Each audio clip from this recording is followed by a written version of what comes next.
अहम अपडेट शामिल करें। आपको बताएं, चौधरी शुजात के घर सियासी बैठक हुई है। वज़ीर आज़म की नामजदगी पर काफिले की पॉलिसी मंजर आम पर आ गई।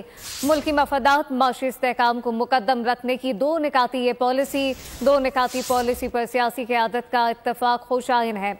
इस मुतालिक मजीद क्या तफसीलात हैं, अली शेर से जानते हैं। अली, आगाह कीजिएगा।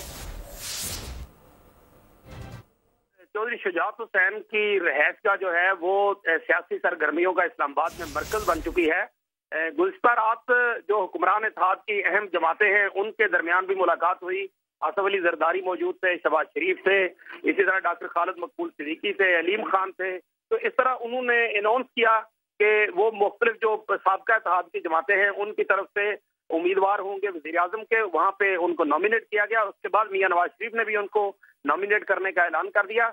आज उसकी अगली डेवलपमेंट होने जा रही है और वो डेवलपमेंट ये है कि मुस्लिम लीग ज़िया के सरबराह एजाजुल हक कुछ ही देर में चौधरी शुजात हुसैन की रिहाइशगाह पर पहुंचने वाले हैं। उनकी मुलाकात होगी और ज्यादा इम्कान यही जाहिर किया जा रहा है कि एजाजुल हक जो है वो चाहे आज़ाद हैसियत में ही सपोर्ट करें, यानी मुस्लिम ज़िया की तरफ से ही सपोर्ट करें, लेकिन वो हुक्मरान इत्तेहाद को मुमकिन तौर पर वो सपोर्ट करेंगे और वो ये सब कुछ जो है वो on behalf of Chaudhry Shujaat Hussain करेंगे।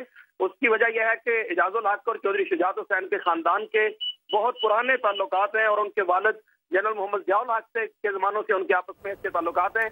तो ज़ाहिरन यही लगता है कि मुस्लिम लीग नून के उम्मीदवार शहबाज शरीफ जो है उसकी एजाजुल हक से हमायत करेंगे। मुलाकातों और बैठकों का सिलसिला जारी है। अली शेर, डिप्टी ब्यूरो चीफ इस्लामाबाद, बहुत शुक्रिया। सब्सक्राइब करें और बेल दबाएं ताकि कोई खबर रह न जाए।